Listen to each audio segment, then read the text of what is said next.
global a la economía, una mirada exterior, y queremos hacerlo con compañeros de profesión, con periodistas económicos, para conocer su visión de los temas de los que estamos hablando todos los días y su análisis. Me acompaña José de Haro, él es corresponsal del Economista en Estados Unidos. José, ¿qué tal? Muy buenas tardes, buenos días para ti. Muy buenas tardes, gracias por tenerme en el programa. Bueno, también nos acompaña Victoria Silva Sánchez, periodista freelance y analista de NAR Research and Consulting, y además, Victoria, desde Jordania, en tu caso, ¿verdad? Sí, sí, aquí estamos. Muchas gracias por tenerme con vosotros hoy. Bueno, con vosotros queríamos ver un poco, perspectiva, ¿no?, de los temas de los que estamos hablando en el momento, todos los días. Quizá vamos a tener más temas en común con José, porque miramos mucho en este programa Estados Unidos, ya con el mercado abierto. Así que, con permiso de Victoria, empiezo contigo, José. Hoy estamos muy pendientes en un ratito de esa comparecencia, ¿no?, entre Janet Yellen y Jerome Powell. Es la primera comparecencia conjunta. No es que esperemos sorpresas, pero bueno, después de los movimientos de las últimas semanas, sobre todo en los mercados y en los bonos, bueno, pues a ver qué mensajes nos siguen dando, ¿no? ¿Cuál es tu visión de qué es de lo que se está hablando allí hoy?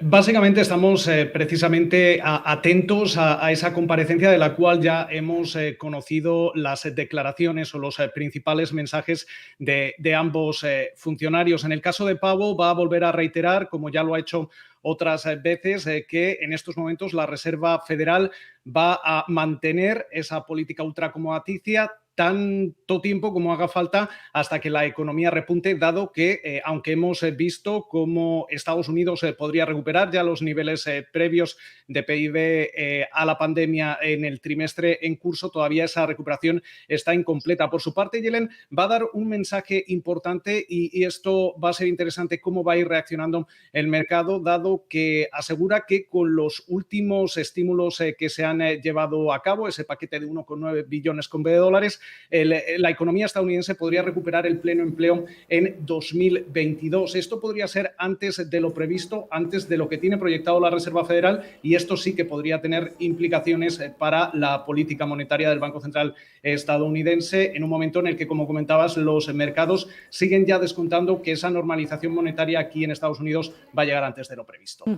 Bueno, por un lado tenemos esa respuesta, ¿no?, que quizá conocemos más en España, lo que se está haciendo en Estados Unidos con los paquetes de estímulo, también en Europa, ¿no? Estamos esperando esos fondos europeos como agua de mayo, sobre todo en economías como la española. En el caso de Oriente Medio, Victoria, ¿cómo está siendo la situación económica, el impacto de la crisis en la región, y qué tipo de respuestas se están dando? Pues la verdad que el impacto yo diría que ha sido bastante desigual debido a la desigualdad que ya existe de hecho en la región, ¿no? Entonces encontramos situaciones bastante diferentes, ¿no? En el caso de los países del Golfo, aunque al inicio de la pandemia pues se vieron afectados también por la crisis en los precios del petróleo, ahora mismo están en una situación bastante mejor, tanto sanitaria, de hecho, porque están bastante avanzados en lo que viene siendo la campaña de vacunación, y esto pues está teniendo bastante repercusión positiva en estos países, ¿no? Digamos que también, como tenían ese colchón de sus fondos soberanos tan enormes que tienen, ¿no? Entonces esto pues le ha posibilitado más fácilmente, ¿no?, inyectar liquidez en el sistema bancario, también establecer un sistema de ayudas a la población que otros países, por ejemplo, como aquí en Jordania, pues de hecho no se puede permitir, ¿no? Y aunque lo intentan, al final tiene mucho que ver también el apoyo que se está recibiendo desde el exterior, ¿no?, con ayudas pues de la Unión Europea y de otros donantes, pero que sigue sin ser suficiente, ¿no? De hecho, pues la semana pasada vivimos unas protestas, ¿no?, unas protestas violando el toque de queda, y bueno, y mañana de hecho se cumplen 10 años de las protestas de la primavera árabe en Jordania, y se rumorea que la situación está bastante tensa y puede haber unas protestas bastante masivas. Y la verdad es que la situación en Jordania está bastante mal, el desempleo es bastante alto, y no se está pudiendo resolver la situación, ¿no? Y bueno, en general esta es la situación, ¿no? También otros países, ¿no?, como Egipto, pues han intentado, en cierta manera, intentar esconder un poco el impacto de la pandemia, ¿no? No publicando cifras de la muerte real y todo para intentar, ¿no?, proteger una de sus industrias más importantes, que es la turística, con la intención de que, bueno, de intentar posicionarte un poco mejor de cara a este año, ¿no? Pero bueno, al final, mientras la vacunación no se extienda de forma masiva en esta región, pues es realmente difícil que estos sectores económicos puedan repuntar. Bueno, es súper interesante lo que dices. Precisamente la semana pasada hablábamos aquí del tema de los fondos soberanos. Hay un informe anual que publica el ICEX junto con el IE y salió justo hace un par de semanas y es muy interesante ver cómo bueno, pues estos grandes gigantes de la inversión asociados a ciertos estados han bueno, pues recalibrado, ¿no?, sus inversiones para poder apuntalar lo que sus propias economías necesitaban, ¿no? En ese caso, y también un poco con lo que apuntabas de los precios del petróleo, Victoria, has mencionado Jordania, has mencionado Egipto y sobre todo, bueno, pues como en todas las regiones, la recuperación es desigual, ¿verdad? Lo estamos viendo también en Europa con 2 o incluso más velocidades. ¿Qué países crees tú que son los que lo van a tener más complicado, teniendo en cuenta cómo están bueno, pues, las diferentes economías, los diferentes tipos de apoyo que pueda haber por parte de los gobiernos Pues, y bueno, factores yo como mismo lo que decías? sí, perdón. Sí, dime.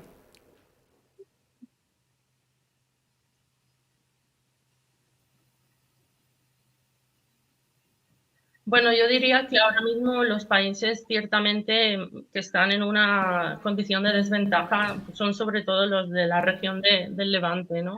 Sobre todo Jordania, que, bueno, a pesar de haber aprobado unos presupuestos este año, son unos presupuestos que ya anticipan un déficit público al que no pueden hacer frente, ¿no?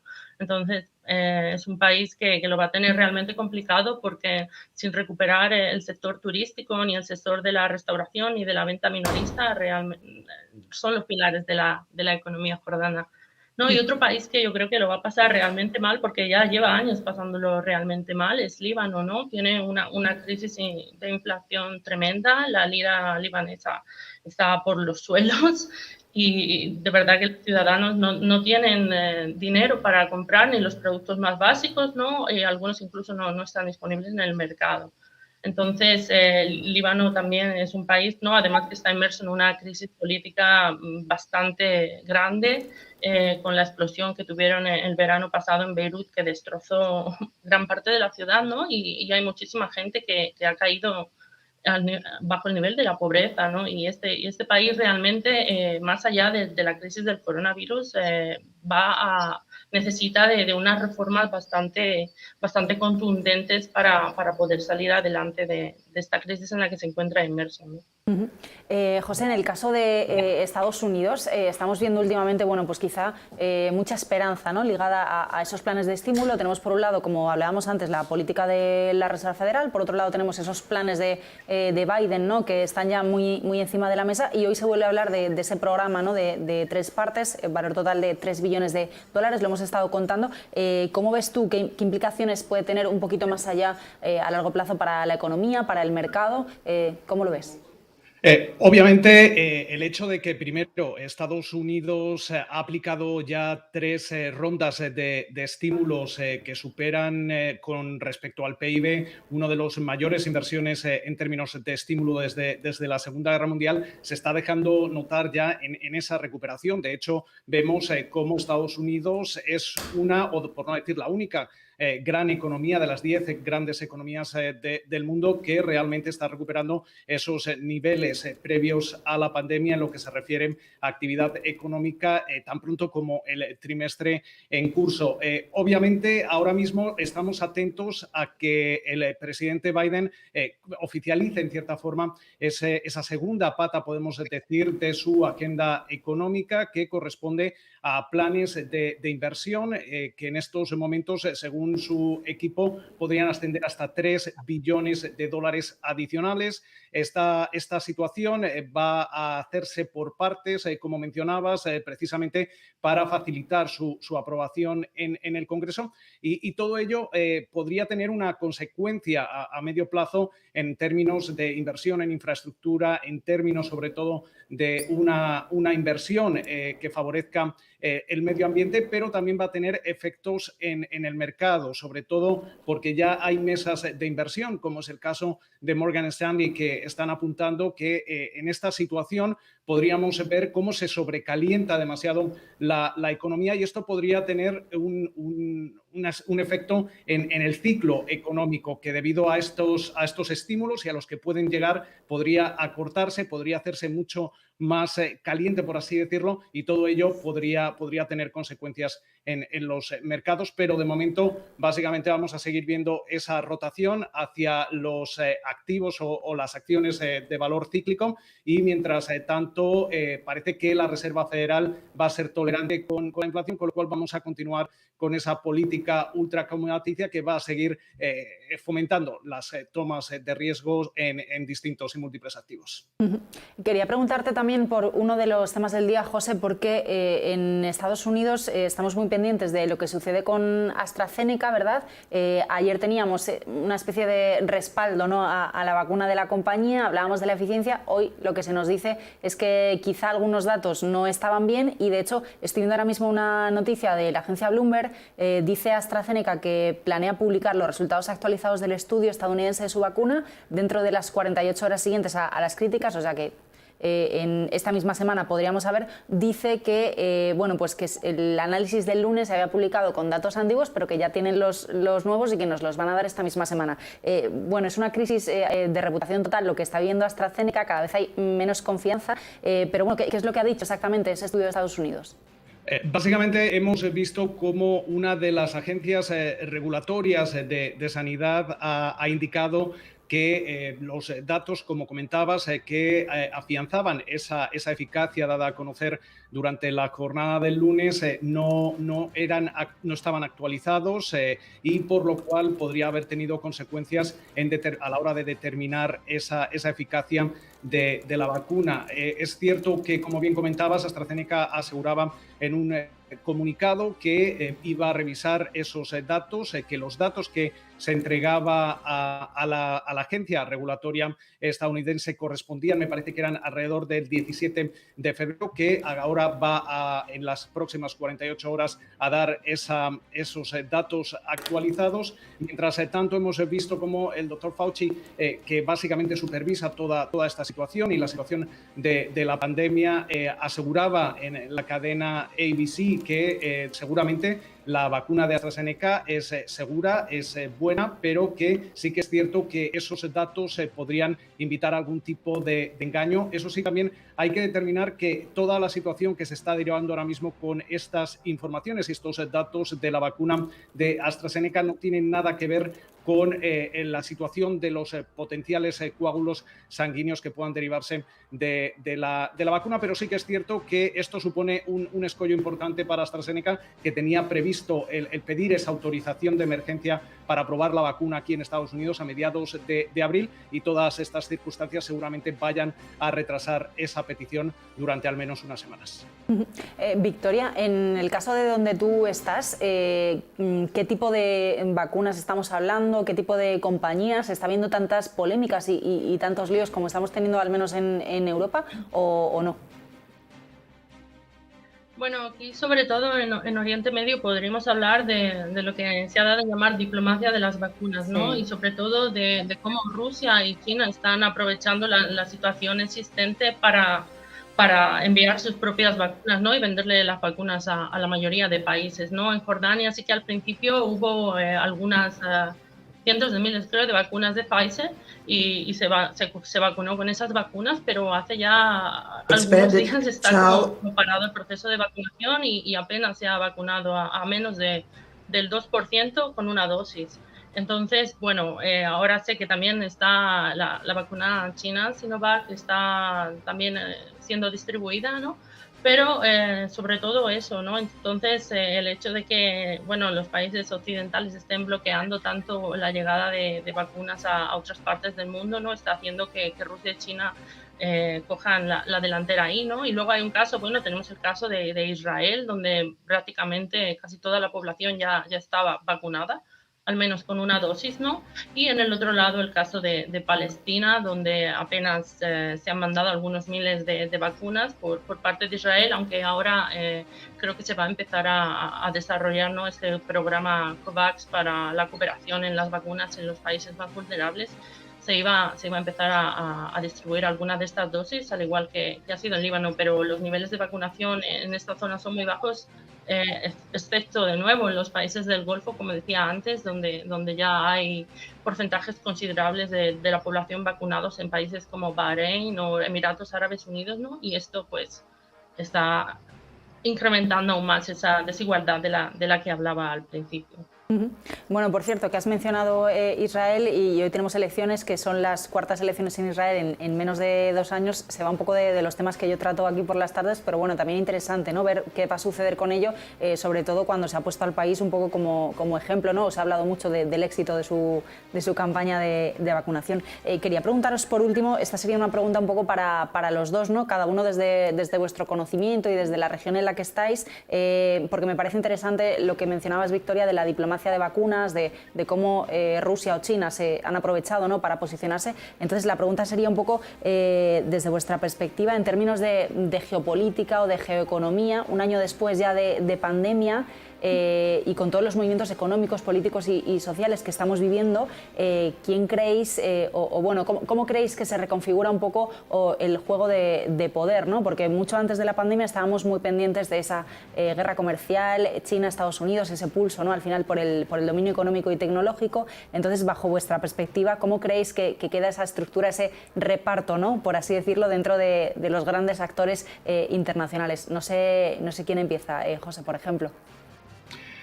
Básicamente creo que en estos momentos es cierto, como comentaba Victoria, que estamos viendo una diplomacia muy importante, un esfuerzo muy importante por parte de China y Rusia para incrementar su influencia a través del reparto y exportación de vacunas. Lo estamos viendo, como mencionaban, en Oriente Medio, pero también lo estamos viendo en otras partes del mundo, como puede ser también Latinoamérica. Sin embargo, es cierto que conforme estamos viendo cómo la administración Biden se ha asegurado ya el número de dosis para los estadounidenses, también está ampliando los esfuerzos. Primero ha comenzado con Canadá y con México, pero también ya cuenta con alianzas en Asia, a través de Japón, Corea del Sur y la India, precisamente para intentar mermar la influencia que podría estar teniendo China en el reparto de vacunas en lo que se refiere al sudeste asiático. También es importante, y lo hemos visto esta semana, como esas relaciones transatlánticas que mencionabas, que estaban bastante deterioradas a través de la administración Trump, comienzan a acercarse. Es significativo que tanto la Unión Europea como Estados Unidos y Reino Unido anunciaban esta misma semana sanciones contra China en lo que se refiere a la violación de derechos humanos en los uigures. Esto vamos a seguir viendo ese acercamiento, pero es cierto que en estos momentos todavía queda mucho por hacer en ese apartado. Estados Unidos debe también proclamarse en lo que se refiere a lo que va a ser el Nord Stream 2 y otras situaciones que van a seguir determinando si ese acercamiento transatlántico se va a fomentar y realmente vamos a ver ese eje Estados Unidos, Europa y Reino Unido realmente plantar cara a China, Rusia y otros países al respecto. Bueno, de hecho, estábamos viendo esta semana de nuevo la postura, ¿no?, por así decirlo, de esos mismos países, planteando nuevas alianzas, nuevas sanciones, que no me salía la palabra, frente a China precisamente, ¿no? Victoria, ¿tú cómo ves esta reconfiguración de actores en la escena internacional? Bueno, sobre todo en Oriente Medio, que ya de por sí es complicado, ¿no? Pero creo que la previa administración estadounidense realmente ha dejado bastante caos en la región, ¿no? Ahora va a tocar a la nueva administración Biden, pues, reposicionarse de nuevo en cuestiones como el caso del conflicto entre Palestina e Israel, y también, ¿no?, de cara a aliados, por un lado, como Jordania, que se ha sentido bastante abandonado durante los previos 4 años, ¿no?